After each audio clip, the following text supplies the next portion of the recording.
Good morning दोस्तों। ये देखिए मेरा मजनू कैसे सुबह उठ के सब खेत में लगा हुआ है, बढ़िया अपना दाना पानी खा रहा है।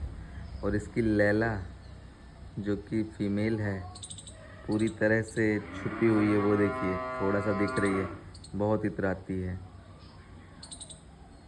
अभी वो फेमिलियर भी नहीं हुई है हम लोगों से, और ये तो भाई बहुत तेज़ है। आज सुबह सुबह एक बिल्ली आई तो ये हम लोगों को बताने लगा कि भाई अपने इशारे से, जो भी उसका इशारा है, हम लोग को तुरंत पता चला। फिर हमने देखा कि भाई ये मुर्गा बहुत ही ज़्यादा समझदार भी है हमारा, माशाल्लाह।